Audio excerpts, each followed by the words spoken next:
Well, welcome everyone. Welcome. If you're on here, say hi to us. And this is Crypto Talk with Brianna and Scott. I'm Scott. Hi, Brianna. Good morning or afternoon, I guess. Good morning and afternoon, Scott. And yes, welcome everybody. We are here coming to you live every week on Friday. And right now we're on at noon Pacific time. And so, yeah, please say hi in the chat and tell us where you are. If this is your first time. How are you, Scott? Doing good. Doing good. I'm a little trying to catch up here. That's why I said morning, afternoon, or whatever. Because I got in last night. I was in Mexico on work and a little bit of vacation for the last 10 days, and we had our last show from Mexico, which went fine. Or like Broadcast Central was from Mexico, and it went fine. I had my laptop. I wasn't sure how we are going to pull that off, but I think it came off fine. And I got back last night like 3 in the morning, and so I'm just trying to catch up here. And it was I was telling you offline, it was about 84 degrees, and I watched the sunrise over the ocean yesterday morning, and then I got home and it was snowing and about 20 degrees.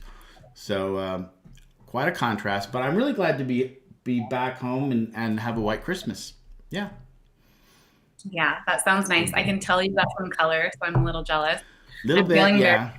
feeling very pale. But yeah, I'm out here too in a winter wonderland. It's very cold today. We have a lot of snow, but I love it. But I do miss the sun. Yeah.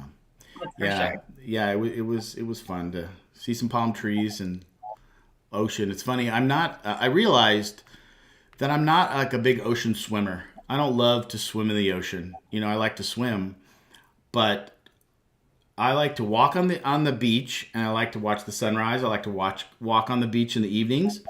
Let my toes get wet or whatever. But I just as soon hop in a pool.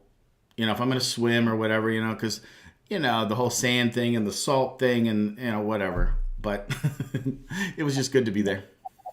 Yeah, I bet. I'm jealous.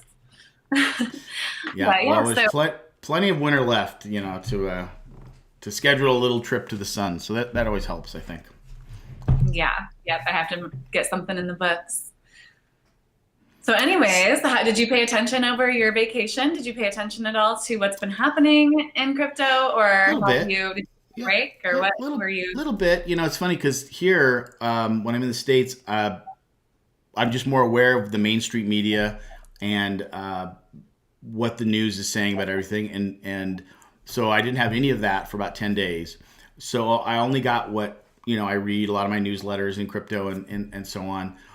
So it was so I don't have that sense of like the intenseness that I feel like was still here. Especially I know that SBF was arrested, and I think there's probably a lot of that. And I think the Main Street media probably has been covering that really heavy. And my guess, just from talking to my mom, who is here, been watching it, and she's a little nervous, like more nervous than normal about crypto. And she's like, "Son, I'm worried about you."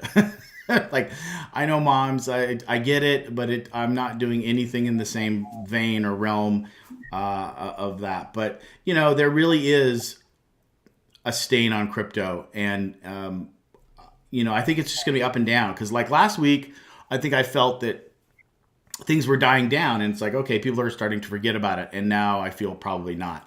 And I think that the Main Street media is really running with this more than maybe any other crypto event. They're making a really big deal out of this, and I know it is. And now like celebrities like Shark Tank guy Kevin O'Leary, who lost a ton of money, I guess, in FTX, is coming out and talking about it. And I don't know if have you seen any of his interviews? I haven't since the fallout. So no, I Because haven't seen anything he's been saying. my thought is, or from what I've heard from other people, is that he gets it that it's not really that it's crypto's fault, that it was one bad individual, or you know some bad individuals in an area that they could exploit. Um, I think that's what he's saying. I've heard him say that before. Unfortunately, if he lost a lot of money, he might be really bitter. I'm not sure. But so yeah, that's sort of my take on it. And but that's about it. I haven't really paid attention to anything else going on about it. I've got a couple interesting articles that actually are interesting about self custody, which I know is a big interest. One of your bigger interests. But well, I'm going to let you lead off then, and either just talk generally, or we can get into articles or whatever. Yep, I have two articles to share. So let me get to my screen here. Do we want to start with the light or the not as light? Let's start with the light. We're going to go to Donald Trump, okay? And yeah, this came out on the 15th, so just yesterday. Donald Trump, can you see my screen? Yeah. Okay, so Donald Trump announced that he was going to release an NFT collection, and they were $99 a piece, digital trading card NFTs. The edition of 45,000 NFTs features the former president in various fantasy costumes and poses, and it will be minted on Polygon. So that was the 15th that was released, but this has already they've been released, and here is a look into some of them. And so, wow. Yeah, it's it's what it is. Not surprising. No, not surprising. So there we go. There's a glimpse into some of the NFTs. So what he said here, he did make an announcement. I don't know if you've seen the video. No. He had made, I believe, like an announcement that he was going to make an announcement, and then the announcement was that he was going to announce these NFT collections. I can't even. I'm to the point like where I see it. I watched the announcement and I just had to like. At first, I was like, "Oh my gosh, really? Like this is what you're going to say?" Because of his presentation. But I'm not surprised, and I'm finally to the point where I'm just not going to let it get to me. I just had to laugh at it. But okay, so according to the collection's website, the Trump digital trading cards feature images of the president in a style similar to collectible baseball cards. The tokens minted on Polygon cost $99 and can be purchased with Ethereum or in fiat currency. At the end of the checkout process, customers are prompted to choose how many Trump trading cards they want to purchase. The pop-up promotes a guaranteed ticket to a gala dinner with Trump for purchasing 45 NFTs at once, as seen in the screenshot below. So this would cost a customer roughly $4,455 for a gala dinner with Trump, which actually doesn't seem like that bad of a price. No. And so it's kind of like from my understanding, it's kind of like a sweepstakes. So collectors who purchase one of the digital trading cards will be automatically entered into a sweepstakes to receive experiences with Trump, including a Zoom call, a dinner in Miami, or a cocktail hour at Mar-a-Lago. But sorry, the trading cards will have rarity traits from 1 of 1s to 2, 5, 7, or 10 copies. No Trump digital trading card will have more than 20 copies in existence, according to the site. Although Trump said that he was not a fan of cryptocurrency in July 2019, he appeared enthusiastic to promote his new collection. Get your cards now, only $99 each, would make a great Christmas gift. Don't wait, they will be gone, I believe, very quickly, he wrote in his post on his platform. The site also features a promotional video from Trump in which he declares each card comes with an automatic chance to win amazing prizes like dinner with me. I don't know if it's an amazing prize, but it's what we have. Okay. And so then today, this is the update. This came out just a couple of hours ago. That the Donald Trump NFT collection sells out and the prices surge, which I'm really, really not surprised. So former US president, as we know, he released his NFT. The collection sold out early Friday, so today after its initial release. According to data from OpenSea, at the time of writing, the collection trading volume is 900 ETH, or about 1.08 million. Its floor price is about 0.19 ETH, or about $230, more than double the original price of $99. Man, I wish I was in on this. Some Yeah. tokens are selling for much higher prices. The one of ones, the rarest of the NFTs, which comprise 2.4% of the 45,000 unit collection, roughly 1,000 are selling for as much as 6 ETH at the time of writing. One of these rare trading cards of the 45th, president standing in front of the Statue of Liberty holding a torch is currently listed at 20 ETH or about 24,000. Wow. Yeah, it makes sense. I mean, makes sense for any next president to uh, have a cool NFT trading card. That's funny. Yeah, I think it just kind of makes sense. I think anybody, I think any celebrity in a way, and this is really simple.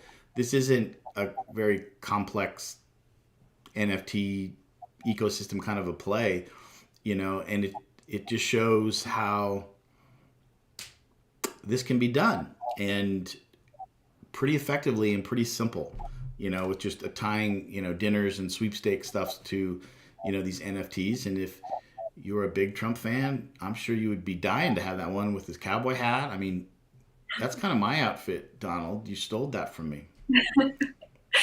I have to admit, I like that one too. I think that's the one I would choose. But Yeah.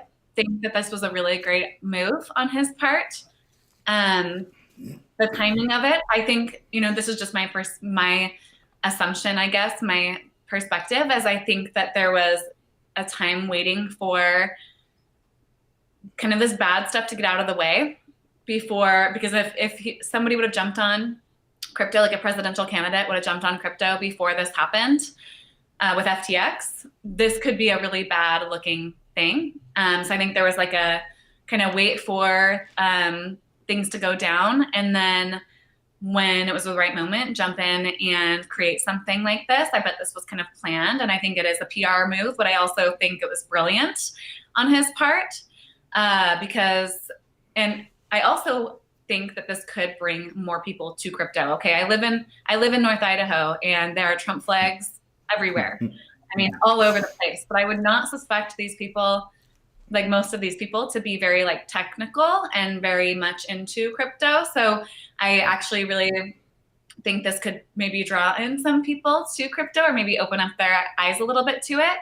Yeah. And then also, like you said, Scott, it sheds light on what NFTs can do. It's this whole new concept of creating something out of, it's just this whole new thing where now people can own the NFT. They can make money off of the NFT. I mean, what a great way to create wealth for other people. Mm-hmm. And I know I sound very pro-Trump right now, and I don't feel one way or the other, but I'm trying to look at the positives of this, because there's a lot of people slamming this in the mainstream media. Of course, the mainstream media is slamming this, but I also think that there are some great benefits to this as well, because it creates wealth for people and provides opportunities and shows kind of what NFTs still are able to do at this point. And NFTs were in a bear market, so this might like bring some momentum to the NFTs, which clearly it did, because they sold out so quickly. Yeah. I think I see this sort of no different than, if LeBron James does this or has done this, and Snoop Dogg really, it's just another way to capitalize on, you know, popularity.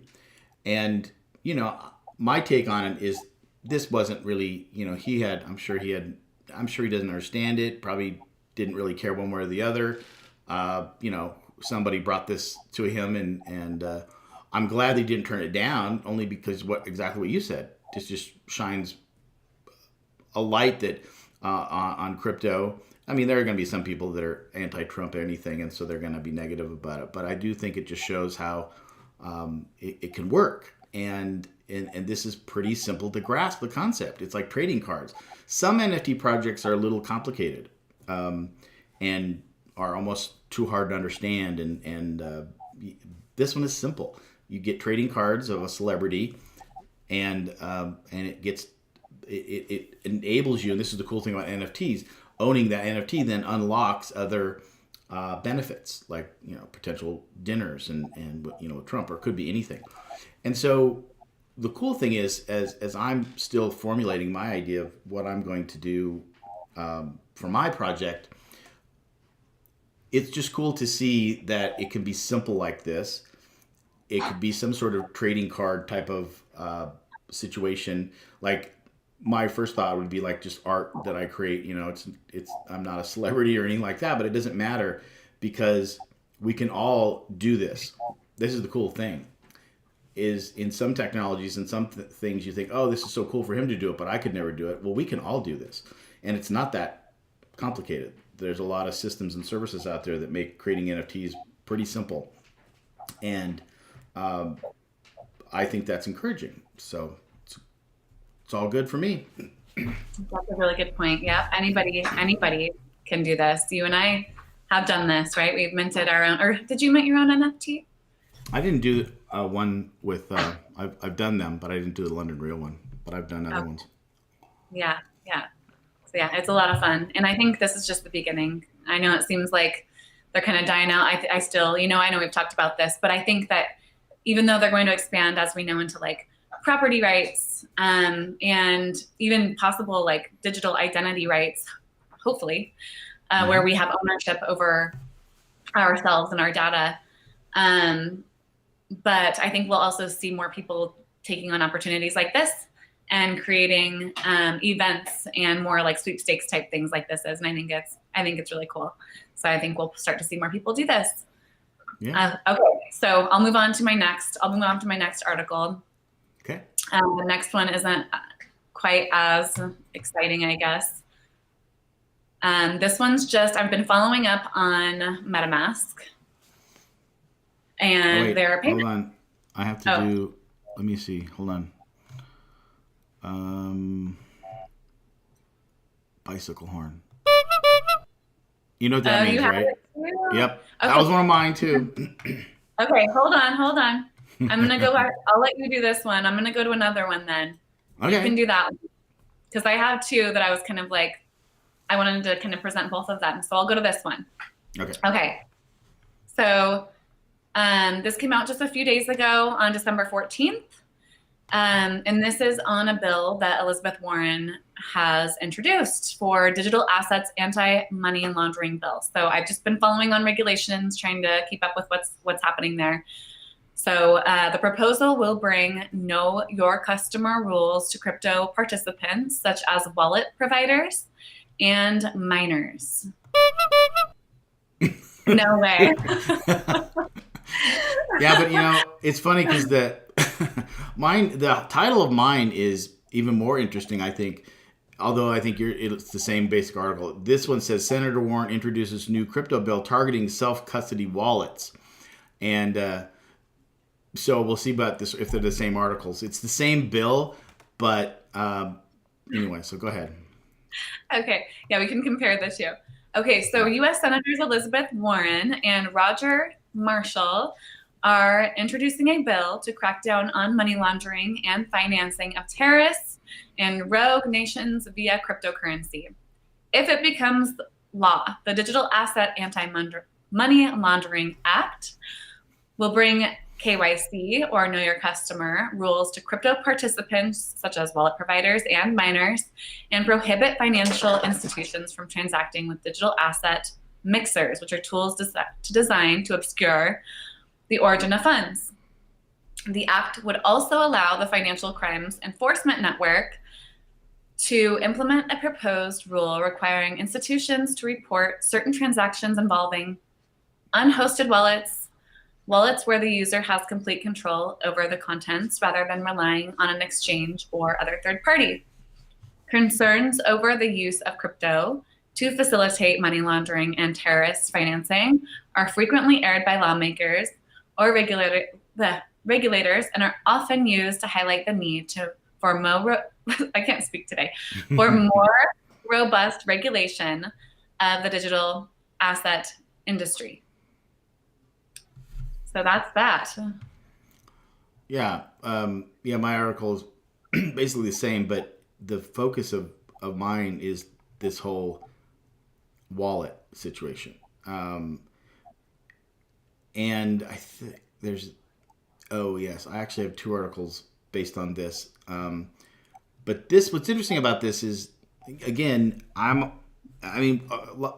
regulation is coming. coming big time, faster than ever before because of FTX, and they're just shotgunning everything now. And this is I'm a little worried about this, um, because there's going to be an overreaction, I think. And but at this stage, there's no turning back, man. It's coming, and so I just want to watch and kind of see. And so I'm a little concerned about wallets being KYC'd. I personally, I'm not, because I actually, it's fine. I got no problem. But I live in the U.S. and I use banks and I have a driver's license, and so that's good. It's simple for me. I get it, and it adds this layer of protection.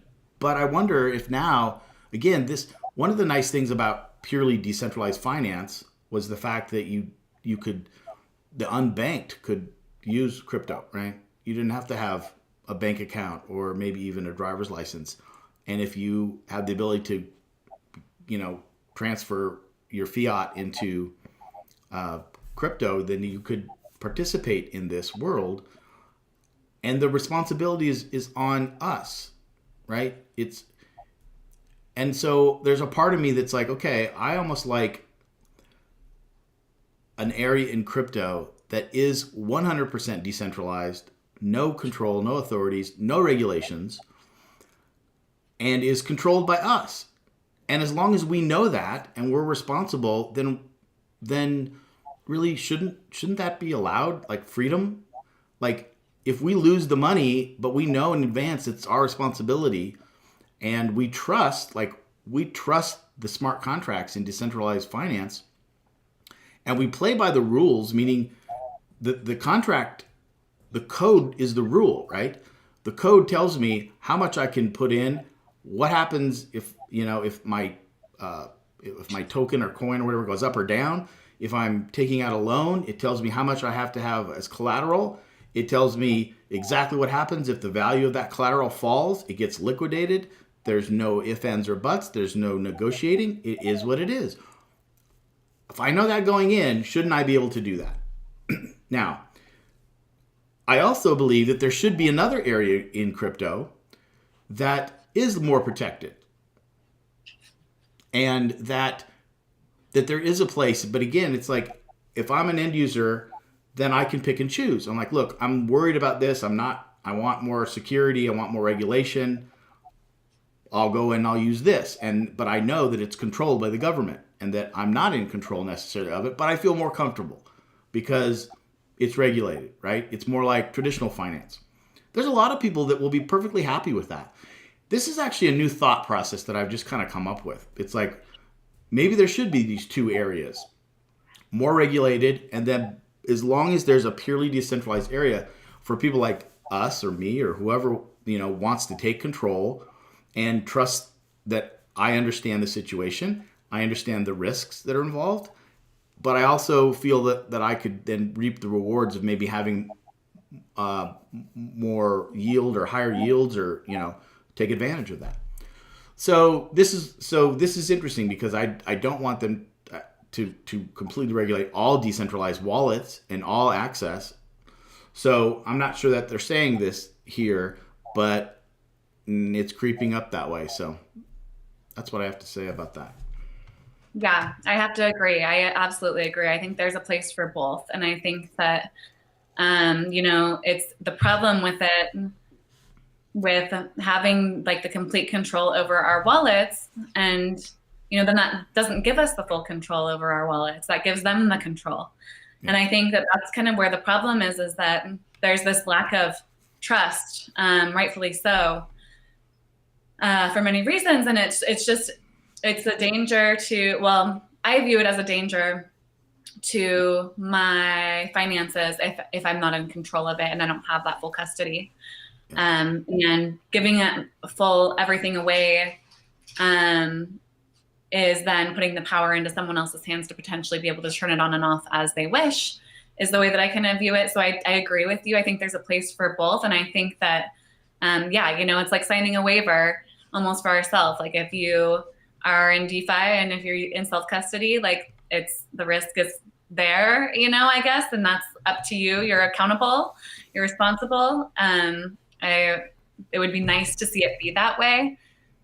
Will it be? I don't know. I think it's going to be quite the battle. I really do, because I think that that's what they want. I really do feel like they really want to have that control, for a number of reasons. And I think it's probably coming from all angles. For one reason, for some reasons, to be able to avoid having money laundering and avoid the terrorism and that type of thing. I think that's true, but I think that's the one reason that is highlighted. There's things that could happen coming in as well that we would not want. So I just think, yeah, I mean, it'll be interesting. It'll be interesting. You know, they want people to be making sure that everybody's paying their taxes. They want to tax the shit out of us, you know, like on every level. So I think it's, you know, I don't know. I agree with you on what you said there. So, Yeah, well, I would add, I think, yeah, what you said is they're putting out there that, hey, they want to prevent money laundering and terrorism financing. And true, we do want to do that. And so that there is this, if we have this separate area, like I said, that's completely decentralized, and people like you and I who, we just want the ability to be in control of it, but are not, financing terrorism or money laundering or anything. Unfortunately, that's where the terrorism financing and money launderers will go. So it is a catch-22.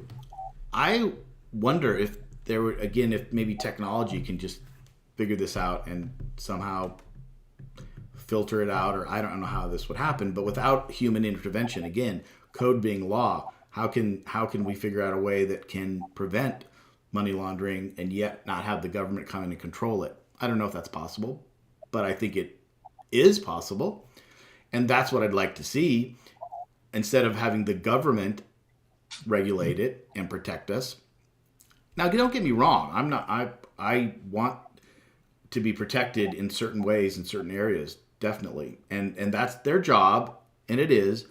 And they want to feel like they're doing their job. And I got no problem with that. I really don't. I don't even have a problem with the taxes part. I'll pay my fair share of taxes. That's fine. I just don't want them to overdo it. And that's what I'm afraid of. So it's going to be interesting, because I definitely now have shifted. Well, I don't think I've ever been completely like a zealot on having no governmental control, no regulations. And there are people that, don't want anything. I do think there needs to be some. I have always thought that to really get crypto off the ground, we're going to have to compromise in some ways with government and industry and, the programmers.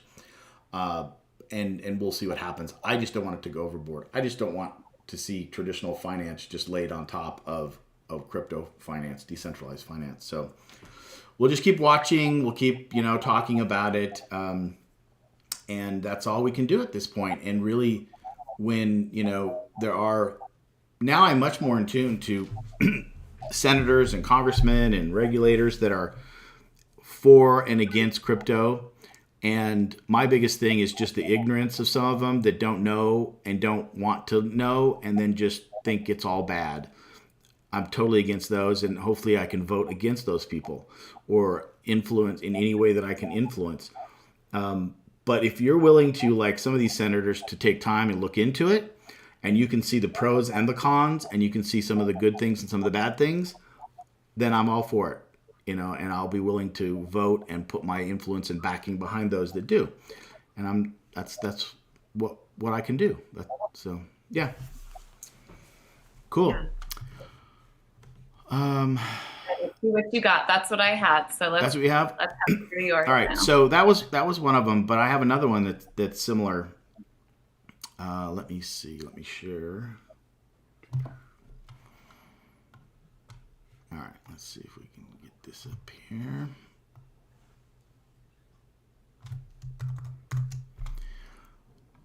Well, CZ says that 99% of people will lose crypto storing in self custody.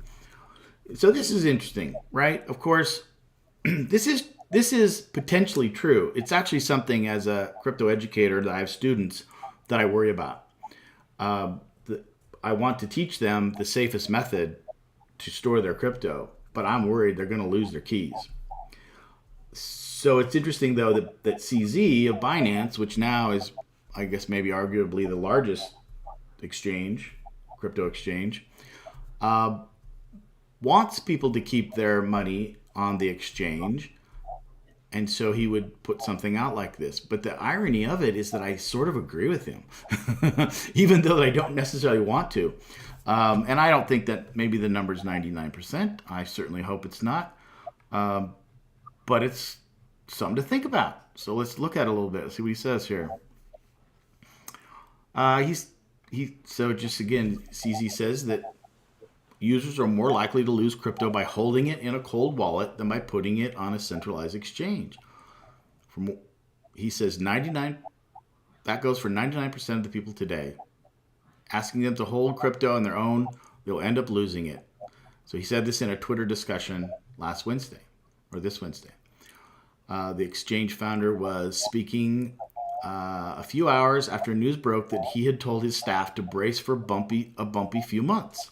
Said his company was neutral on whether users wanted to hold their crypto or put it on an exchange, which is interesting, right? He says he's neutral, but then he comes out with this statement, and I get it. I do get it because I feel the same sort of way. It's like I see both sides of this.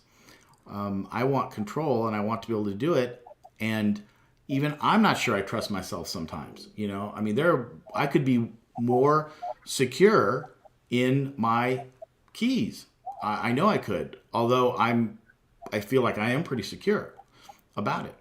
And again, Brianna, this is what's interesting about this. Right now, I don't have thousands and thousands and hundreds of thousands and millions of dollars in crypto. I just don't, right? And, maybe I never will. I hope I do. But right now, I'm like, okay, I've got a couple thousands, here and there. If I lose it, my keys or whatever, I've already, right now I'm like, everything I have in crypto, I'm prepared to lose. And I think that's a healthy way to start, because crypto's volatile and crazy. And I always tell people right now, you should be prepared to potentially lose it. It shouldn't take you out completely, right? And so, yeah, I try to do the principles. And as an educator, I try to really teach people and I try to, walk that talk and do it, be as safe as I can, and to tout the principles and the benefits of having self-custody. And yet that means that we have to take 100% ownership. And when I talk to somebody about this, or I've heard some YouTube videos, there is this view that, what, most humans are just not that good at taking responsibility for all their stuff. And this is why society also has built this whole system where they control because we want them to. Now, maybe not you and I and a lot of our friends in crypto, but in general, humans want people to take care of them and to, protect them. And we're used to, in the banking industry, having somebody to go talk to. And we're used to having, help desk and 800 numbers. And this is one of the hard areas about getting people to come into crypto, because when you really lay it out for them and you tell them the reality is that they're like, oh my gosh, I don't know if I want that. And, that's fair. But there's a lot of us, I think, that are saying, look, I can be responsible and I want to be responsible and I don't want you to control it. I want to control it. And I believe that I'm being rewarded for a yield and for potential gains that are higher than anywhere else. But I understand the risks of it and I understand the responsibility of it. But the question is the world ready for that? So I think this just brings up a really big existential question about crypto. And that is, we can talk all day long about, being as safe and secure as we can. We can talk all day long about the benefits of having not a government control or an entity control it, but is society even ready for this? And I know that in a way I just kind of jumped into a bigger discussion here, but that's what this brought to my mind. Yeah. What say you? Yeah, that's a good point. I mean, no, I would say overall, absolutely not ready. Just the majority of people that I see, and I have to say, I think that we've been kind of um, like our society has shaped us into being kind of lazy. We have been kind of shaped into and you're right. We want to be taken care of. There's a lot of people, you want to be able to go to somebody if things aren't going your way and blame them a little bit. Right. You want to blame them. Yeah, that's human nature. Yeah. And everything to be very convenient, and for our attention spans being able to just, our attention spans are dwindling away. And so overall, no, I think it would take a huge shift. I think if everybody was in self-custody, most people, yeah, would lose their wallets for sure. My sister being one of them. My sister, sorry, sis, but back in 2015, at least that's when my ex-husband and I got in, and for a little bit, my sister got in. I can't remember exactly when she got in and joined us for a little bit, and she has everything written down in a notebook for her seed phrases for a MetaMask she was in Ethereum back at that point, and she doesn't know where her notebook is. I mean, she's moved many times. She still doesn't know where her notebook is. She's never re-accessed it. And I'm like, find the notebook. I don't think she has the notebook any longer. And I would have to even say for myself, because I'm not a naturally like super organized person. And I've come a really long way. I wouldn't say that I would really trust myself until the last like 2 or 3 years, I would say. And now I'm on top of it. I mean, I feel very secure, but even then I wouldn't have, it's just taking that extra step of even like, okay, now I have a ledger, and now I have these seed phrases. Okay, where am I going to store these? Like, where am I going to just throw them in a drawer, or am I going to like put them somewhere secure? Am I going to put them in multiple places? Am I going to put them in somebody else's house as well that I trust, like somewhere stored there, and make sure that it's totally under control. But then you're thinking of, if we're wanting to bank the world, people who don't even have access to banking, where are they going to like just store their seed phrases, that type of thing. So I have to agree, there's definitely a place for central exchanges. And for many people, that would be the safest place. And hopefully we can find a time with regulations that come in to be able to secure those to where we don't feel like we're going to have another FTX deal that happens. So, and I think that's partially why CZ kind of put that out. There's been a lot of, I've noticed a lot of headlines on CZ and on Binance this last week. And I think it's trying to scare people. I hope not, but it feels like it's trying to scare people because it's coming from the mainstream, and I don't trust anything the mainstream says. I pretty much say the opposite direction. I think there's something going behind that. Yeah. And it's making people pull out of Binance and selling their positions there. And I think but I think that I personally, this is my feel. Don't quote me on this. I feel like it's a fear. I don't believe that it's necessarily something wrong with what Binance has going on. I've read that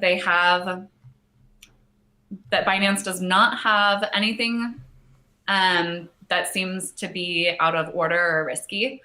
But then I've also read there's something that's not fully visible with their balance sheet. But I think that a lot of this right now is just the fear. And I think that the trauma from coming off of FTX, and then we have CZ trying to be like, hey, no, we need these central exchanges, put out an article like this, which I think was a smart move for him to do, and probably a lot of truth to that.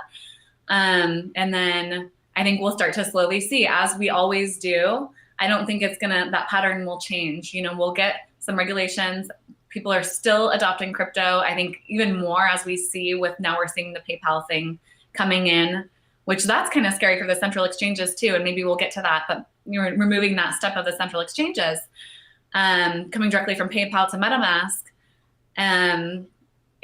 But people are going to be, as soon as things start rallying again and people get all comfortable and all excited and everybody's, we're going to be like back in our central exchanges, and I think feeling a lot more safe. And I think that's where like the first step for most people is going to go as we see that adoption continue to take place globally, because it is. I mean, it is. It's taking place globally, and I don't think it's going anywhere. So I don't know. I don't even know where I started with that rant, but that's you hit on good things. I think that You know the this okay. So this let me just put up this article. This is the PayPal one. Um, MetaMask and PayPal, which is cool.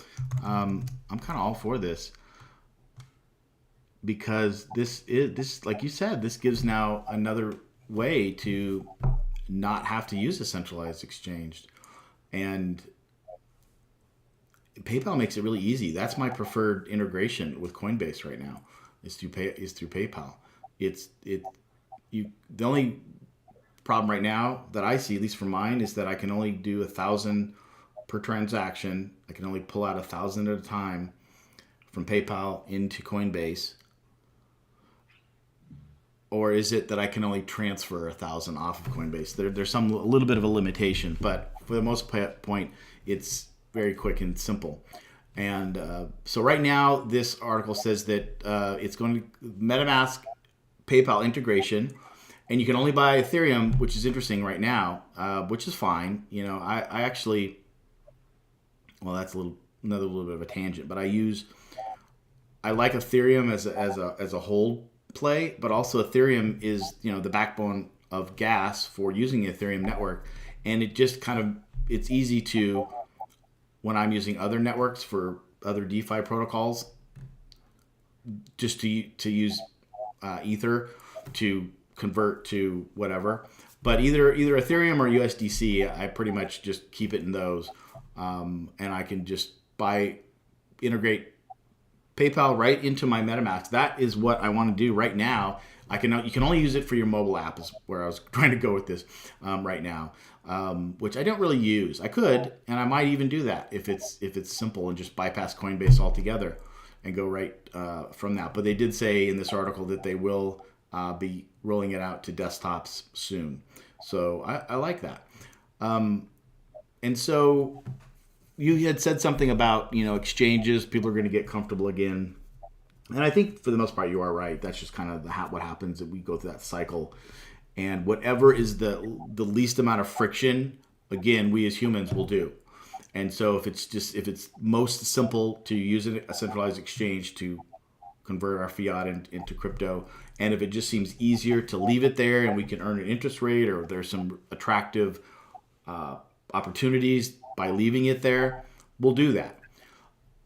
And as far as Binance goes, yeah, I did see some of these articles about Binance being not solvent or could go bankrupt. It didn't quite come out and say that, but that was the feeling that the articles were relating to, was that watch out, Binance could be in trouble also. And I think you're right. That's just the FUD that's going around right now about all of this stuff. And but I will say my opinion on this is that this event with FTX has given a lot of people that really didn't understand the difference and even really know about it, that you could not have to keep your assets on an exchange. It has now alerted them that, oh, there's another option. And I think people that were either didn't know or they were kind of lazy, it got them to self-custody their crypto. A lot of them are going to cold wallets, which is fine. But I'm also a big fan of hot wallets. It's kind of my go-to right now. I sort of have this feeling like the chances of my hot wallet getting hacked are really pretty low. Someone's got to get into my computer, really, to do that. I suppose technically that's not true if it's connected to the internet. But for the most part, it's just on my computer and or my phone. My hot wallets, So right now I'm perfectly okay with hot wallets until the next crazy thing happens and shows me that that was a wrong move too. So I'm not really even in cold wallets. Although like we talked about last week, I am gonna put my order in for the new Ledger Stacks system or whatever. That looks pretty cool. But right now, I'm perfectly happy keeping it in, so basically I put all my Bitcoin into an Exodus wallet. It's just simple. I don't have to wrap it. I don't have to mess with it.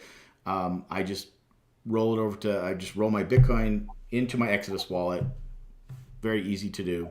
Right now, I dollar cost average into Coinbase. So my Bitcoin and Ethereum every week goes into my Coinbase. And then once a month or so, I move my Bitcoin into my Exodus wallet, my hot wallet, very simple. on my computer, and I move my Ethereum up to my MetaMask wallet. And I use some of my Ethereum for different DeFi and yield farming applications, and that works great. And now, if I could get rid of Coinbase altogether through this MetaMask PayPal thing, I might do it. So I'm anxious to see this. As far as the bigger implications, yeah, I think it is interesting. You said something about the unbanked, and would this be good or bad for them? I guess with PayPal, you still have to have a bank, so probably for the unbanked, this isn't a big deal or whatever.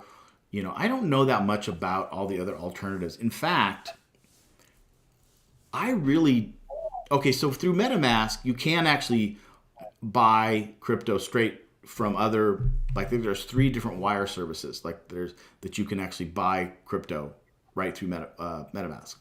So you can already do it, and you can a lot of the not a lot, but I think even Uniswap and some of these other dexes have ways that you can actually buy crypto, right? So you can convert it. So there are ways that you can get around having to use a centralized exchange, and I think more and more people will look into this. And I think if I was one of these companies, if I was a Dex and MetaMask as they are, I would really start focusing on that, because people are nervous right now. So any way that they can help alleviate people from even having to use centralized exchanges, I think is a good thing, because you and I know centralized exchanges are centralized entities that are controlled by a company. And if said company has a fraudulent leader that takes us down or takes everything down, then let's steer away from those. So everybody can say all the things they want about CZ. They're a centralized exchange, and for the most part, I'm going to be very cautious of them. I'm not saying he's a bad guy. I'm not saying that Binance is, but I'll tell you what, I'm not going to just blindly go about it, so for me, this whole FTX thing, and I'm lucky because I didn't lose a lot of money, $100 or so in FTX, that it has really alerted me. Okay, alert, don't even mess with them if I don't have to. And for the most part, right now, I'm just using it to onboard my fiat. And for Binance, I do think though that their BUSD stablecoin is good. It's a good stablecoin. I use it, but I also know the risk that it could be like an FTX. It could be an FTT token. It basically is an FTT token. No, let me back up. The BNB token is actually like an FTT token, but I also like the BNB token. It's like $200, I think, or something. Right now, it's a good coin. I use it in some liquidity pools that I'm in. I also use BUSD, but I'm just aware of it. I'm not blindly aware. And Brianna, the biggest lesson I learned of all this, well, both of these collapses, Terra and this one, in a way for me have been good. They've really educated me, like hyper educated me, because I was like, oh my God, I needed to figure this out. And this is the thing about new people coming into crypto. And really, unless you've been in here from day one, crypto is all new. We're all kind of new, really. And even if you're an OG crypto person, crypto changes so much and so many new things added that, you just got to stay on top of your toes. And so 1 minute, for 2 years, Terra was a great thing. UST was a great stablecoin. When I came into crypto, there was nothing but good things to say about UST from pretty much anybody I looked at. I mean, people now come out and have said that they were worried, but it seemed like it was fine. I didn't understand the intricacies of an algorithmic stablecoin. I knew what it was, but I didn't. I would venture to guess a lot of people didn't really understand how it could crash like we do now.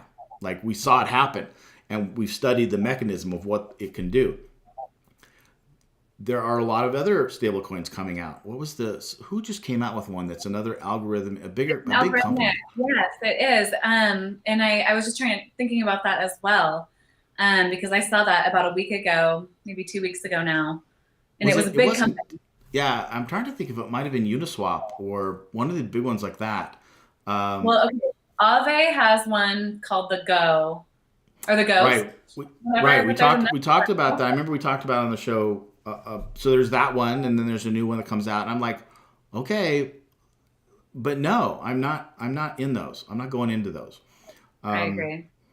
and so for me, these crashes, which we've talked about this before, are really inevitable in a brand new technology. Let's just not forget about the internet, which most of us were around, even as it grew and crashed, in 2000. So this is nothing new in a lot of ways. And for people like the Shark Tank, Mr. Wonderful, who apparently lost a lot of money in FTX, yeah, pretty painful. And we've all heard of the stories of people's fortunes being lost in the Terra crash and in this, and that's terrible. But I gotta say, it was stupid. You shouldn't have had that much money in there. You should not have. You should not have enough. You should not have the money that you can't afford to lose in crypto.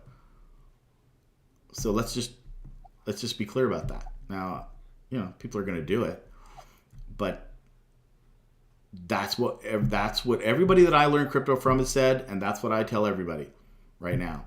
So I don't even mean to be harsh about that, but the reality is you shouldn't have had. Now Mr. Wonderful, probably that wasn't his whole fortune, so I'm sure he's got plenty of money and other businesses. But we heard stories about people that got wiped out. Not really smart, to tell you the truth. And I don't mean smart as in like I'm smarter than you. I just mean, who advised you? Like, why did you do that? Why did you Right. put that much money in there? I don't know. Other than it was greedy, and and I get this really. When everyone else is doing it, you just like, oh, I'd be stupid not to. Be stupid not to jump on this bandwagon when Bitcoin's $60,000 a coin and everybody's making boatloads of money. Well, nothing wrong with being in it, but not smart to put everything in it. It's So, That's so true. And it kind of goes back to that whole thing on our society. We're used to being able to put our money in a bank and just feel like it's trusted there. Like that's just ingrained in us. And yeah, so when you see like the flashy lights of FTX, Sam right. Bankman, Tom Brady, and all these people who were I mean, there were some really intelligent people and Yeah, investors who were like all under this, and you just are trusting something that isn't ready to be trusted. Um, and again, it kind of comes back to that. And you're so right about not investing more than you're willing to lose. And that's something that's so, at least in the course that we were in with London Real, is so ingrained in us. And there's times, and this is where I check myself, and I do this, I've been doing this a lot lately, Scott, is to not make fear-based investments. yeah. And that's the only time that I'm wanting to put in more. And mine's more fear. I'm not out of a greed standpoint. Mine's not about like, how can I make the most out of this is? Mine's more of like, is it safe here? I want to move all of it into here. So Oh, is it yeah. safe in that? Is it safe there? I want to move all of it into self custody. Is that a safer place? That's To me, that's what my internal battle, and I have to check myself with that because of instances like this. And I wouldn't feel, I've really taken a lot of risk out of my whole investing due to the Terra Luna, like you said, the Terra Luna, and then this. Yeah. But I stay pretty straight, and I stick to things, which is like my first time ever in my life of doing things I like that. know. So I'm I holding wanted to myself talk to about it. that. I wanted to talk about that because you had mentioned that before. And I totally agree with you. I wasn't a particularly organized person, especially with finances. I really just kind of didn't pay too much attention. And crypto has changed all that for me. I can tell you that crypto has changed my view on responsibility for finances. And I have, like you, like taken it up a notch, a lot in my organization of my finances in both traditional now and in crypto. And that's awesome, right? That we found this tool and we learned, we got lucky or we found the right people to teach us. and to be organized, to how to do this. And we didn't come at it by finding it on an app like Robinhood or something, where you don't have a clue really what's going on. You just you become a day trader, if you will, really easily. And again, I'm not bashing those people, because I want them to invest and do it, but I want you to learn the right way. So if you are a big Robinhood, Cash App, PayPal, and that's all you use, there's nothing wrong with that as long as you understand what's going on. And I would say that if that's all you use, you probably don't. You need to use your computer. You need to use a MetaMask wallet on your computer, and do some transactions of sending peer to peer, or system to system, some crypto.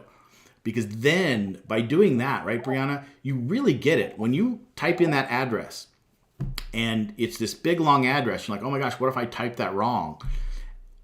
And to know that, yeah, you could type the address wrong, and if it could be sent to a dead wallet or somewhere else, and you can't get that back.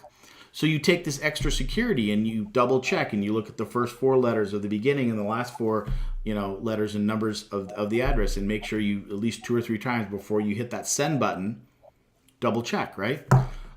You do all these things. The first time you're going to make a transaction that you're unfamiliar with and you haven't really done, you only send $5 or something, and you make sure that the transaction worked and the complexities of it were all good. And then once you're comfortable with it, then you maybe do a larger amount. All these things that we learned because the crypto was new, volatile, not regulated. Because of all of these reasons, I think is why you and I really amped up our finance game completely. And how cool is that, in a way, right? For sure. For sure. I think it takes you out of autopilot. You're like, you have to have that attention to detail. And then it's daunting at first, and then you overcome that, and then you're in that full control, and it feels so good. Like I'm going to admit, like I dollar cost average into Bitcoin and Ethereum, and I still do it the same way that I always have. I buy it weekly, and I never do like I never set it. I do it manually. But I do it through Coinbase on my phone, because that's how I started out. Okay, it's my comfort zone. But then I go to my computer, and I don't usually do it right away. I'll do it later that night. Like I always do it later that night. I'll go to my computer, and I hook up my ledger, and I send it off to my ledger. And it feels so good to do that. Like it doesn't even feel like a chore. Like I'm like, all right, like here I go. I'm going to send it off to, like, it feels so good to have it. It feels better than having, money out in a bank somewhere in someone else's custody. And not saying that I would put that money or move all of it, but it just feels like completely mine. And, so yeah, it's been a game changer. It's definitely been a game changer. And, maybe it's just been the of like our lives that this has come, and been a good time to be able to get in, and like, because I don't know if I could have done this like 10 years ago. I wouldn't have been able to do this 10 years ago. I would have lost myself. Me too. I'll probably, it was good timing for me too. The other thing I wanted to mention too was you said something about your not being caught up in the greed so much, but by the fear, and making decisions based out of fear. And so your decisions are based on fear. You want to take it all and put it in what you think might be the safest place. And what I think you were saying is, again, another smart move in crypto is to diversify. And so never put everything in one place. So that is, I think what you're trying to say was diversify. So that's why you do want, so let's say because if you did put everything over there, and then let's say you did lose your keys, everything would be gone. If you have some there, some here, some here, some here, then if one of these fail, then at least you haven't lost everything. So it's another principle that we learned that I like to teach. And I still don't have a perfect system, because I'm still trying to kind of iron that out, where it's just like, okay, I got this all figured out. I got stuff in different places, but I feel still a little bit disorganized.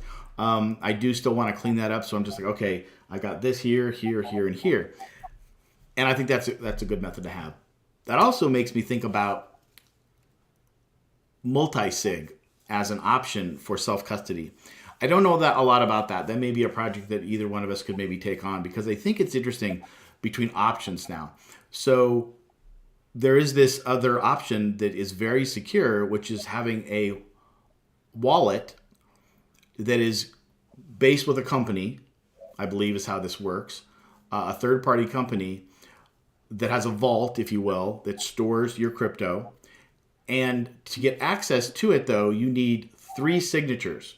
So three people have to sign in with their wallet and okay the signature, just like any other MetaMask sort of transaction. And so what I've seen people doing now is, how does this work? One could be one other person that you really trust. So to get your crypto out, and this of course wouldn't be stuff you're going to be transacting all the time, but this would be like a, if you want to take it out, a bunch of it or something, you sign in with your key, your trusted friend, you tell them, they sign in with the key, and then maybe a third friend signs in with that key, and all three have to sign in before you then, the owner, can get custody to it. So that's a lot of extra protection. It's kind of like the missiles. The president has to have two people have to turn the key at the same time to fire off the missiles. It's kind of like that. And so, who was I listening to? It might have been. I don't think it was Mark Moss. I'm really into Mark Moss's videos lately.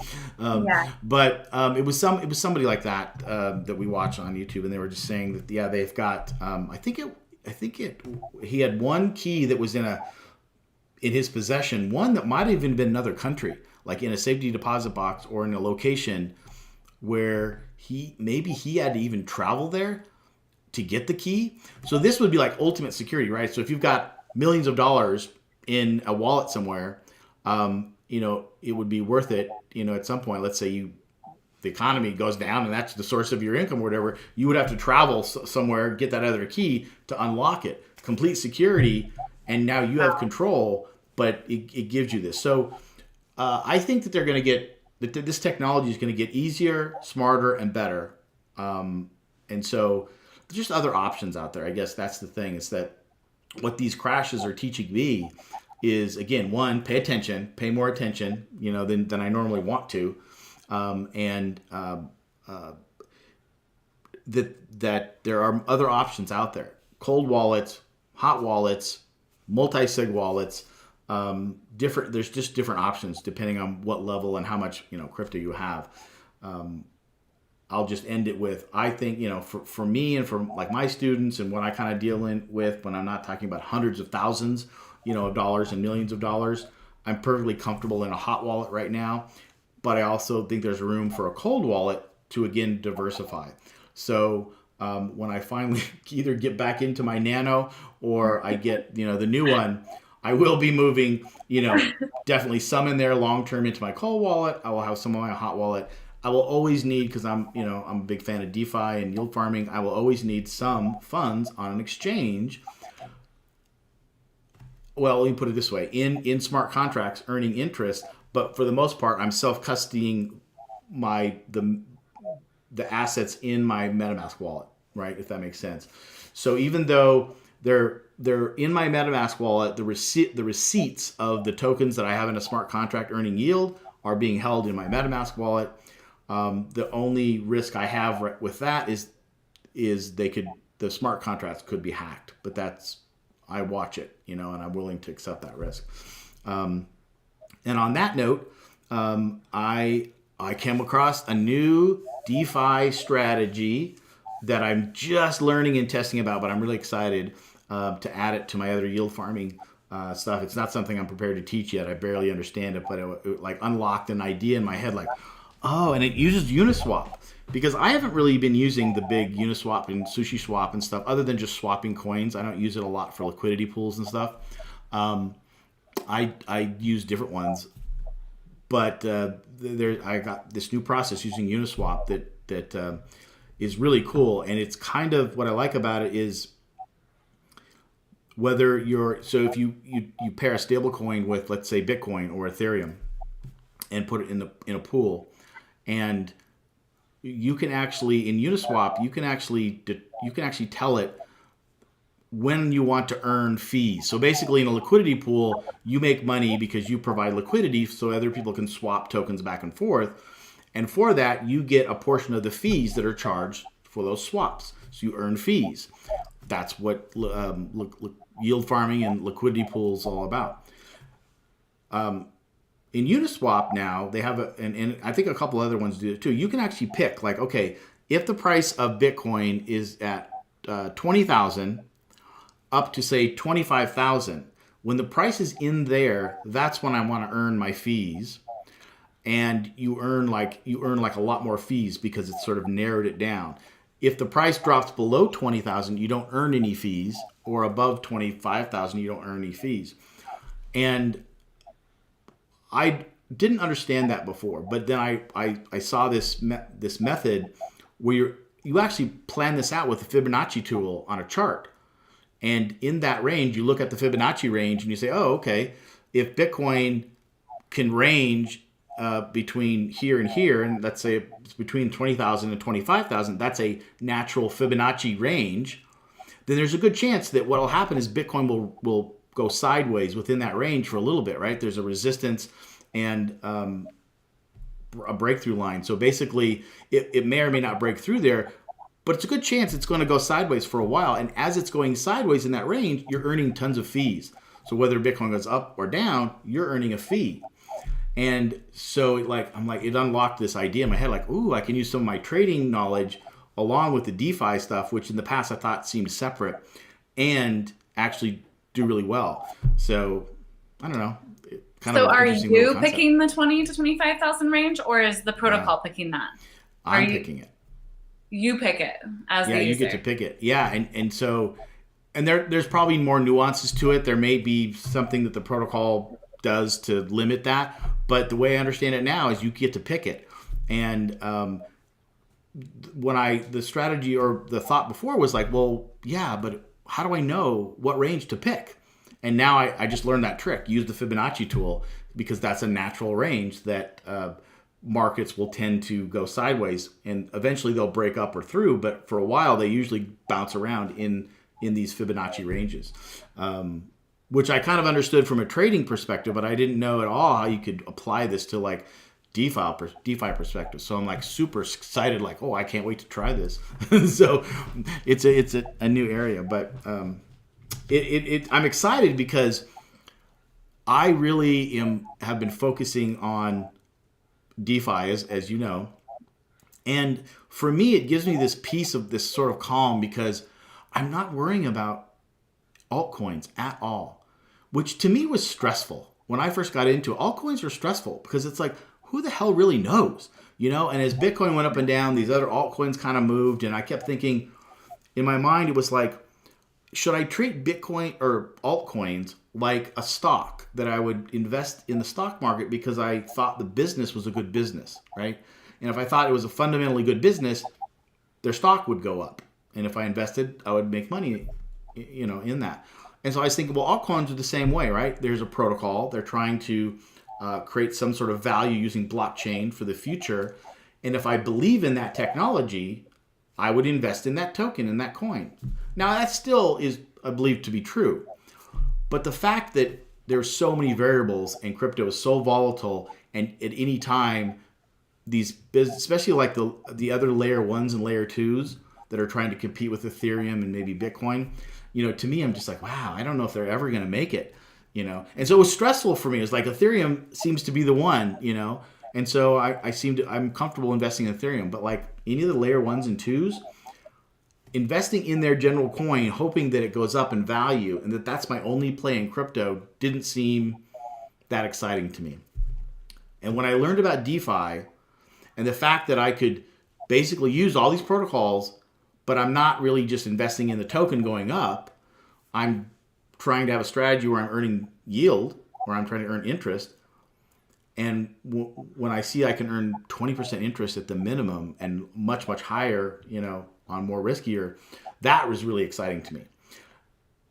And so I've spent a lot of time learning it, and I'm still just in the infancy of it. But it's still exciting. And then I learned this new little trick, not a trick, but a new little way to do it. So I'm still super excited about DeFi. And it's with all this bad news going on with crypto, I just feel like it doesn't even affect me. It doesn't, because it affects everything. But for the most part, I'm holding Bitcoin and Ethereum for the long run. I don't really care if it what it does right now, right? And DeFi is still chugging along, doing its great thing. Now it does, you are dealing in coins, and they can go up and down based on the market and whether crypto. But it doesn't. That's not its main point. Its main point is to have a strategy where you can earn interest for the long run. And so there's a lot of nuances to it. It's pretty complicated in some areas, but in some areas it's not at all. Like I finally just taught my students their first DeFi protocol, and it was basically staking in Rocket Pool. So instead of staking Ethereum on Coinbase or becoming a node or a validator, they're called liquid staking protocols like Rocket Pool, and Lido or Lido is another one that's big on that. You basically just take your ETH and you convert it, you swap it in Uniswap for our ETH in the case of Rocket Pool, and now you're staking. It couldn't be easier. You're literally just swapping ETH for our ETH. It sits in your MetaMask wallet. It doesn't. It's the one unique situation where I think in that case it's not like the R ETH is held in your wallet, so you have self custody over it, and you're actually staking. Now it's only 4%, so it's not huge, but it's better than a bank, and it's super simple. So it can be that simple to much more complicated. So yeah, that's why I'm just so excited about DeFi still. It's and crypto as a whole, but DeFi is really exciting. The rest of it is too. It's still and of course the whole NFT metaverse play is still really exciting too. But that I still view sort of long term. I still see that like even NFTs, because I don't want to speculate investing on NFTs. That's just not my thing, even though people do that. For me, NFTs are much cooler, much longer play. I want to do it for the intrinsic art value, the ownership of the art, and if somebody buys my art, they own it. And I also want to connect that to the metaverse somehow in the future. But just kind of wrapping this all up, that's why I'm so excited about crypto still, no matter what all this other stuff's going on. So can I ask you top three DeFi protocols that you use? With the first one being the one that you use the most, or the top being the one that you use the most. Is it Uniswap? Probably Uniswap, because it's the one of the things in DeFi you've got to do a lot of swapping, because depending on what protocol you're in, what network, some of it's Polygon. I mean, I've got stuff in pretty much everything from Binance chain to Polygon to Arbitrum to Avalanche. What else? A couple other ones in there. So I'm constantly having to swap back and forth. So I use Uniswap to do that for the most part. And then what I do is I like these. I think they're called DeFi aggregators or yield aggregators. So one is Uniswap and Curve, I think, also do that, but I don't use them for some reason because I was just taught to use this other one called Beefy. It's just called Beefy. I think it's a Beefy IO or whatever.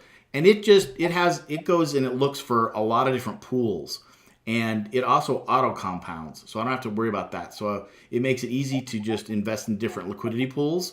It also makes it easier to have a coin pair, because you always have in most of these pools you have to have a pair, and you have to have equal amounts. So if you're going to invest $100 in a pool, you need 50 in one coin and 50 in the other coin. And if it can get complicated, because we're not talking about dollars, we're talking about obscure currency numbers. So you need to figure out, if I have BUSD in one, or if I have BSD, that's worth $200 a coin. If I have, cake, it's worth 70 cents. So how do I make them even? At the beginning when I was learning it, I have to get out my calculator, and it was very confusing. Now systems like Beefy make it easy to do. What's another one? Yeah, Beefy. What's the other one? So Uniswap, Beefy, and I don't know. Like I said, I like these Lido or a Rocket Pool for easy staking. Yep, that would be it, at least for now. It'd be interesting for you to walk us through a little thing one day, like walk us through a little tutorial of some of Yeah, what you do today. yeah, that would be fun. And so as I mentioned last week, my course is out for purchase now. Crypto for the rest of us, and I do talk about DeFi. I really, this course is most people that would be listening to this course would be very introductory for you. But if you know people that don't know anything about crypto, what this first version of this course that I have out is basically to get people that don't have never invested in crypto to actually learn how to create a Coinbase account, how to connect their PayPal to it, and as easy as that should sound, some of my students struggled even with that, just trying to do that. But a lot of it is just the tech of it. Some people, the older people, maybe haven't used a lot of online tech, and they're just confusing. But also then open up your MetaMask wallet, or to get a MetaMask wallet and an Exodus wallet, because that's what I teach. And then how to buy your Bitcoin and then move it to your Exodus wallet. So just basic stuff like that. Just even if they're just buying $10, and in fact that's what I recommend. You just buy really small amounts, get used to using the systems, moving it around, and that's really what I think the value of this course is if you've never done this, just being comfortable with it, like we had to do when we did London Real. And then I actually do teach them then how to get a MetaMask wallet, how to transfer, swap to get your Ethereum, and then how to swap Ethereum for RETH in this rocket pool. And that's about where I go. So just enough to dip your toe into DeFi so you kind of understand it, and also own Bitcoin and Ethereum and store it for the long run. And then I also spend a lot of time just talking about what crypto is, how it was created, why it's created, what its value is, what a wallet is, what is blockchain, a lot of the basics. I love to just kind of teach that stuff because I just think that if it helps to understand as much of what it's all about and why did it even get created, and once you understand that good fundamentals, then how to do it, and then it's up to you. It's really, I teach people how to fish, and then they can go fish. Then they can figure out how much they want to invest, what else they want to invest in. And then hopefully phase 2, which I'm just starting to kind of work on now, will be more in-depth DeFi, like a whole DeFi course where we go really in-depth about how to earn, anywhere from 4% to 20 is sort of the basics side, and then the 20 to 100% on some more risky protocols. And it's a long-term play for me. I'm wanting to save for my retirement is really what I'm doing with this. So again, this is just a portion of the funds that I could afford to lose that I will then put in here. And my hope is that if I can get, a good chunk, let's just, to be honest, if I can even get $10,000 to $50,000 at some point into these protocols that are earning 20 to 50% on average, let's say, for 5 years, I'll be pretty darn happy. I think I'll be way ahead of people that have their 401k and their IRAs, in those 5 years. Yeah. But things change so much that this isn't something that you can just, hire somebody or put it over here and just forget about it. This is a strategy that if you like this stuff, you're interested in it, and you want to take responsibility like we've been talking about today, then you learn the safest way to do it, but understand the risks, and then you've got to watch it. You've just got to watch this stuff every week. And it's not that difficult, especially when you get a system, and I use lots of spreadsheets that I can track this stuff.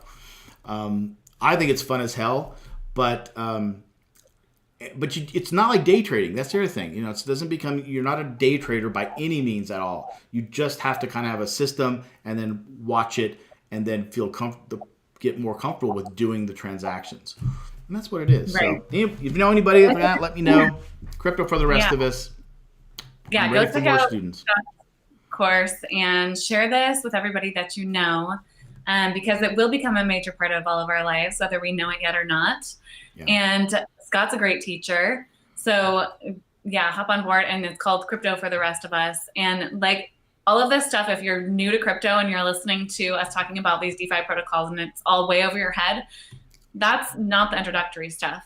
And the introductory stuff is, like Scott was saying, it's getting your wallet set up and understanding what this all is. And it's so much easier to do when somebody is walking you through it, guys. Like, I can't even imagine trying to know what I know now after taking a really good course. on my own. Like it would have taken so long to do it myself. It would have been so daunting and weeding through everything that I wouldn't have even needed to know. Right. It's definitely worth it to find a good course. And we have one right here. So yeah, check out Scott's Yeah.